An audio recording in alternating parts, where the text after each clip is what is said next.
Welcome to Beating Cancer Daily.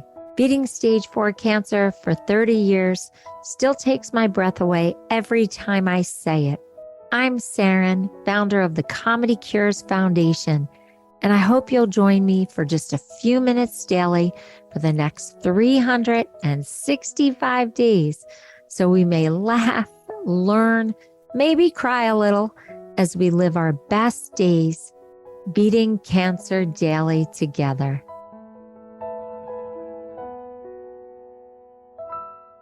So today's episode is a little bit absurd, and I hope that you've heard many other episodes of Beating Cancer Daily, because when I say today's topic, you're going to be like, what are you talking about, Sarah? This is so funny. I'm going to tell you something that somebody said to me who wasn't around when I beat stage 4 cancer, but met me later in life. We were sitting in a van with a group of women, and I was explaining to someone that I had beaten stage 4 cancer. And this woman in the van literally said, "But you were Cancer Barbie." What does that mean even? But I thought with all the craze going on about Barbie, that it would be really fun to tell this story. If you haven't seen the movie with Margot Robbie, directed by Greta Gerwig, a little bit of this might not make sense, but if you have seen it, you'll probably start laughing. So I think this woman was insulting me, but complimenting me at the same time, stating that I was like the Margot Robbie Barbie, but actually I was much more like the Kate McKinnon Barbie. So I'll let that sink in if you've seen the movie. If you haven't seen the movie, it means that she was trying to say that I had the charmed, beautiful cancer experience where I looked perfect all the time and I never had anything go wrong, instead of just being the very dysfunctional, bald, quirky Barbie. But I actually really was more like the quirky Barbie. And I went bald. I tried wearing perfect wigs and looking beautiful and always having makeup on, but it was too much to carry. I actually went through cancer treatment for 2.5 years straight. And if you've never heard Beating Cancer Daily before, I had 3 surgeries, 44 radiation treatments, over 2.5 years of chemotherapy with as much as 3 chemos a day. So that was a lot to carry, being a single mom, working full time. I started Comedy Cures, the Comedy Cures Foundation, from my chemo chair. So I was carrying 2 jobs at first, my real job and then starting the charity. And then eventually the charity got so busy, I wound down my personal prior job and then really focused on Comedy Cures programs full time. But could you imagine saying that to someone, especially if you are a cancer patient right now or a survivor? Can you imagine someone who doesn't have cancer calling you Cancer Barbie? My goodness. Anyway, I was kind of complimented and stunned and insulted all at the same time. But my natural reaction was to just laugh, because that's what I do when I am nervous or don't know what to say, or just I'm having a good time, very relaxed. I just laugh. So I just laughed, and I let the comment just, waft away and didn't really address it. But then I helped a woman through cancer treatment who was one of the most beautiful Persian women I've ever seen. And she did look like Persian Barbie. I wouldn't say cancer Barbie because that wasn't relevant, but she looked like Persian Barbie. And so I don't even know if there is a Persian Barbie, but if there were a Persian Barbie, she would look like that. And in her cancer journey, she looked beautiful through the entire process. Just the way she wrapped her headscarf, the clothes that she wore. She already started with this gorgeous figure and legs up to, the moon. So I, I said to her that I thought she looked like Persian Barbie before she ever got cancer. And then that just became our running joke because even through her whole cancer treatment through today, she's still stunning and still looks perfect. Anyway, I was wondering if you feel pressure to look beautiful while you're going through cancer treatment. I wonder if that's a thing. I didn't really feel that pressure. I liked the way my bald head looked. So being bald was just something that I chose to do. And people said that I looked pretty because I had a good shaped head. I guess they don't know what to compliment when you're 98 pounds, very skinny, and you're bald.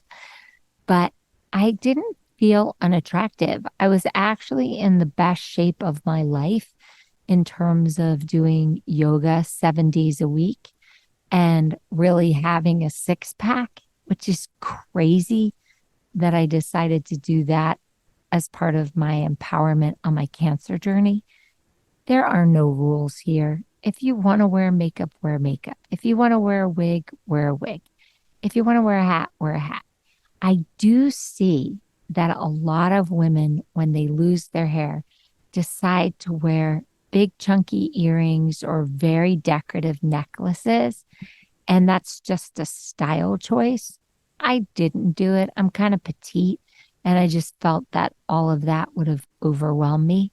And as I said, I was really exploring being a bald woman.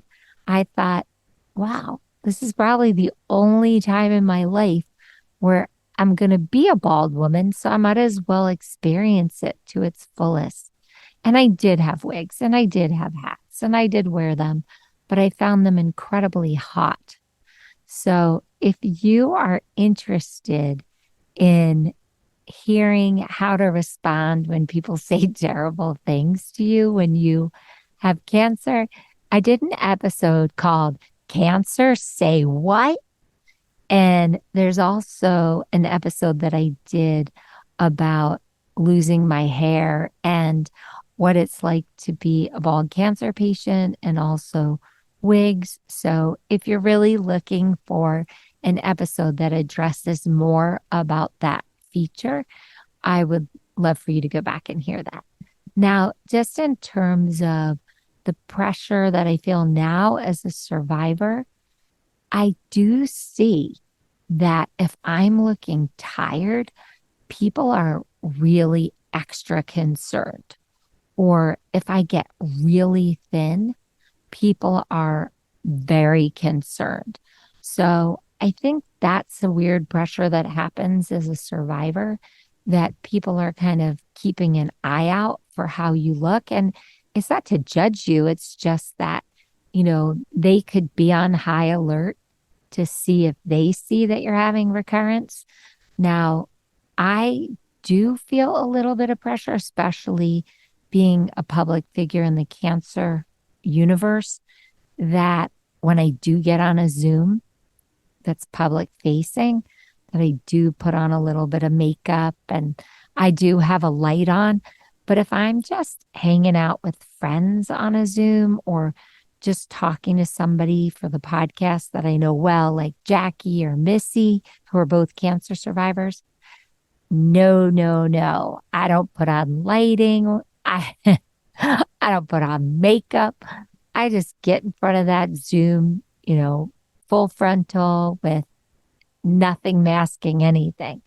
But they understand because they're also cancer survivors and they don't want to get dressed up or look particularly fancy when we get on Zooms. How do you feel? Do you have the energy and want to put on makeup or do your hair? Or do you feel some pressure to kind of look much better because you don't want people to worry about you? We talk about this. That's what chemo sisters and chemo brothers talk about.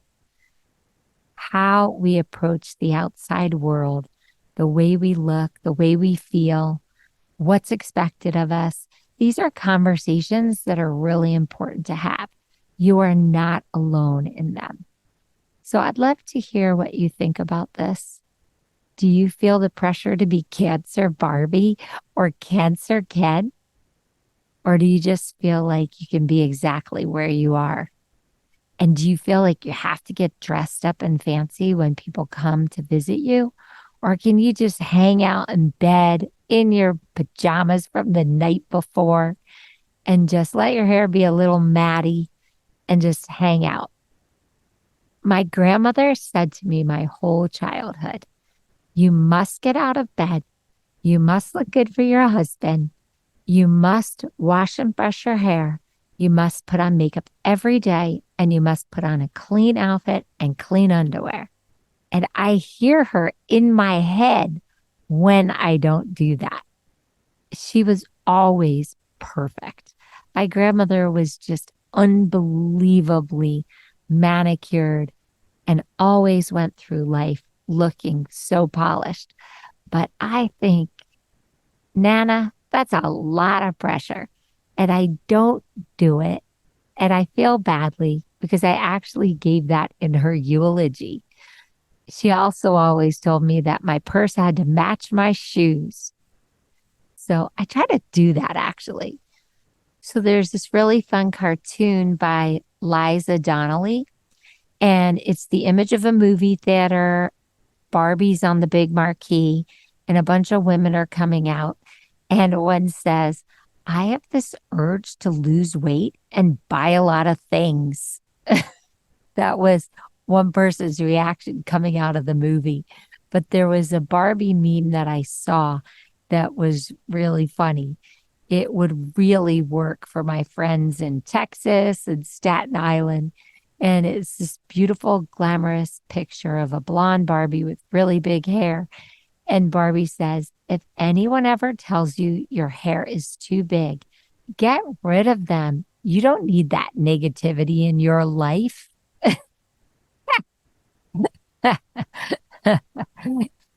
There's a lot of Barbie humor online, especially Barbie and Ken humor, but some of it I cannot repeat on the podcast.